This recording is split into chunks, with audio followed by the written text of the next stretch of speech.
as the foul is called on Bryant. A look at the McDonald's starting lineups. The Jazz with the same group that started game one with Mehmet Okur still out with the hamstring injury. So Kyle Korver and Jaren Collins are in the starting lineup. And the Lakers going with Derek Fisher and Kobe Bryant. And Pau Gasol adds to that Laker lead. The reason met by Brewer. Fisher guarded by Williams. Here's Gasol. Beautiful spin around Boozer. He was feeling for Boozer and then was able to make the turn. The Lakers lead at 13-7. That's just a beautiful move by Pau Gasol. Feeling, making sure Boozer, he has him on his backside. Quick curl the baseline for the finish. Gasol pops it back outside. Fisher from downtown. The Lakers are on fire here at the start. They've hit 8 of their first 10. Bryant for 3. Well, both clubs hitting from long range. 30-17 Lakers. Millsap with a nice finish. Gasol wide open. Bryant around Millsap. Nice pass for Odom. You got to take one or the other away. Either you're going to let Kobe go for 35-40, but he can't get 10 of 12 assists.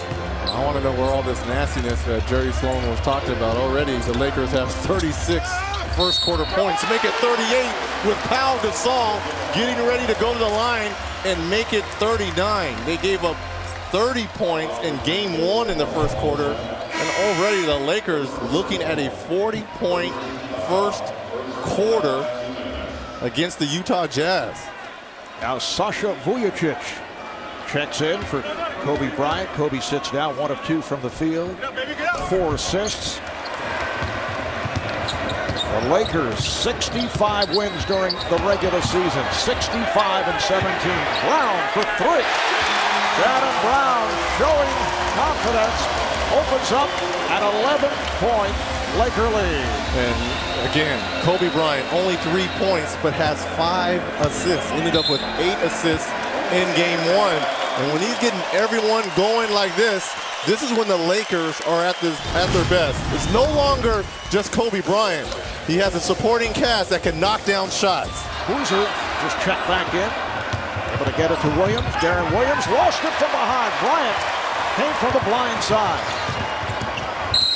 And the foul on Williams. We talked earlier about the problems the Utah Jazz have on the road. The Lakers at home 36-5 during the regular season. Second best home record behind Cleveland. The Cavs went 39-2.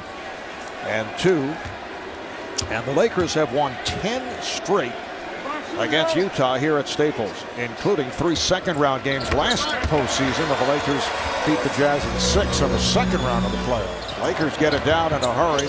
Utah did get back. 4.5 left first half. Bryant with the step. It counts on the foul. He went around Miles. His call for the personal. And it's almost like he's out here and he's at the park somewhere. Okay, you guys, I've done a good job of facilitating to you guys. I think I'll start my offensive rush a little bit right here. CJ Miles, you know where I want to go. Baseline. Where's the help? No help for Utah. The and 1. Kobe Bryant going to the line. Trying to make his 8th point. So many similarities to the mindset of Michael Jordan, who would kind of feel the game. Sometimes would come out firing away. Oh, that's a very favorable hop for Bryant on the free throw. 3-point play for Bryant. Lakers have a 15-point lead with just under 4 to go in this half, and Pau Gasol adds to that. Well, Kobe Bryant is this is almost like a Thanksgiving Day feast. He's just carving the Utah Jazz interior defense up with his passing. Behind the back pass from Bryant. Item stop. Gasol is right there, and a foul. In their 3 previous playoff matchup, Bulls beat the Jazz in the finals, both in 1997 and 1998. Shot clock at 10. Ariza off the fake. Knocks down a 3. Trevor Ariza. Lakers have not scored in over 4 minutes going back to the final stages of the first half, and that streak ends as Kobe Bryant is able to knock it down. Lakers 68 and the Jazz 60. And here is Gasol. Now look at the size advantage that the Lakers have. Andrew Bynum runs 7 feet. Pau Gasol 7 feet. Going against undersized bigs for the Utah Jazz. And again, they take advantage as Gasol extends to an 11-point Laker lead, and Jerry Sloan wants to talk. With Noah Kerr missing his second game because of the hamstring, now the Jazz are forced to go smaller because of the foul trouble to Jaren Collins. And now you see why the Jazz have to double down on Powell and Andrew Bynum. And here's that double. Beautiful pass. Bynum gets it to Gasol. It counts for the foul. And the Jazz aren't used, when you're not used to double teaming, they come at weird and awkward moments, and guys are able to find gaps. And you see the ball go down low to Andrew Bynum, and these are two guys that aren't used to being double, in Carlos Boozer and Darren Williams. And you just look how he looks over the defense. There's a wide open 7-2 guy underneath in yellow. Let me just throw it to him for the N1.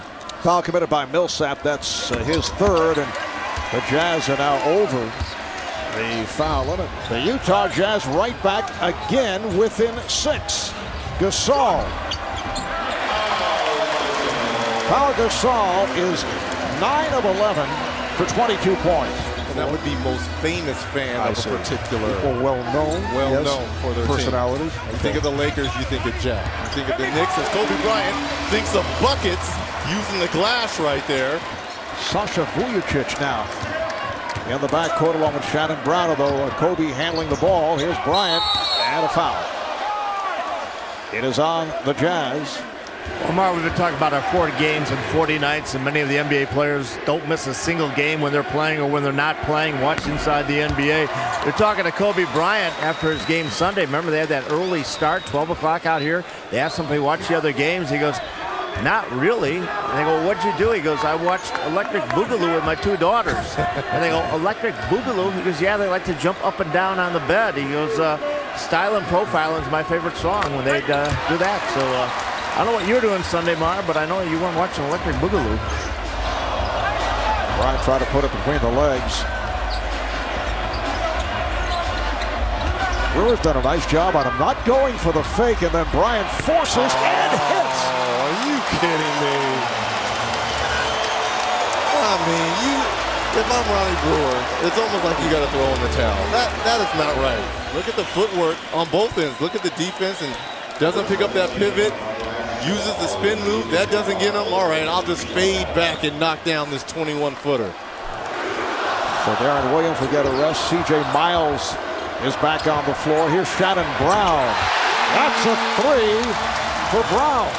This is a lineup that is quick, can put points on the board to try to get back in if you're the Utah Jazz. Kobe Bryant with that running hook. Started 72 games for the Jazz until he had that index finger on his left hand. And here's Bryant. It counts for the foul. Off the double team, Bryant able to go glass and heads to the line. Well, what did Phil Jackson say? Kobe just basically keeping himself ready until he's got to turn it on. Look at this move right here against the taller 6'10" Kirilenko. Just using his own body against him.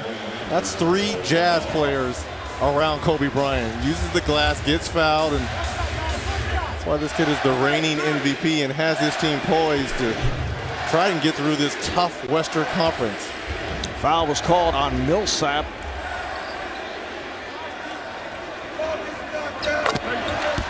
Kobe Bryant has really turned it up at the offensive end in the second half. And Reggie, you look at his athletic ability and incredible footwork, which helped him create shots and score like few other players can in the NBA. Well, not in this current NBA. Obviously, he reminds me so much of Michael. Jordan had fantastic footwork, and you see this left-handed pump fake spin, and that's this career 61 that he had in the Garden. And then tonight, after having 7 assists in that first half, this is towards the end of that first half, decided to get going with his offense with the and one. And look at Ronnie Brewer. This is great defense, and pump fakes, was getting ready to turn and just falls away for that 22-footer. It's all about the fundamentals, the mechanics, and the footwork for Kobe Bryant that separates him from any other player that's currently in the NBA. The Jazz down by 5. Williams' pass broken up. Another turnover for Darren Williams. Brewer able to intercept. Although Williams has had a spectacular game, he's turned it over now 7 times. Do the Lakers want to win this game, or do the Jazz want to go get it? Both teams are almost like, you take it, I take it, you take it. Shot clock to 7. Odom is all over Williams. He got the step and rejected by Gasol. Korver off the inbounds. Brewer rejected, and it's a 24-second violation. Well, that's 2 nice blocks by Pau Gasol. One on Darren Williams, and that second one to expire the shot clock against Ronnie Brewer. It's the length and the size of the Lakers once again. Utah certainly had its opportunities in this fourth quarter. Lakers up 111-106 as we approach a minute remaining in the fourth. Here is Bryant. Yes. It's a 7-point Laker lead. They look to trap for, Bryant throwing an elbow at Millsap, and he'll be teed up. Technical foul, did not like the trap. So Korver will go to the line. I think maybe Kobe is somewhat trying to psych or motivate himself, because that really wasn't a tough trap. But I think Kobe's looking towards game 3, going into a hostile environment, which is Salt Lake City, the place where you just mentioned they haven't had great success there. They've won, but not great success. And maybe he's trying to focus ahead and get ready. It's going to be a tough challenge in game 3. We'll have to see the condition of Okoro for game number 3.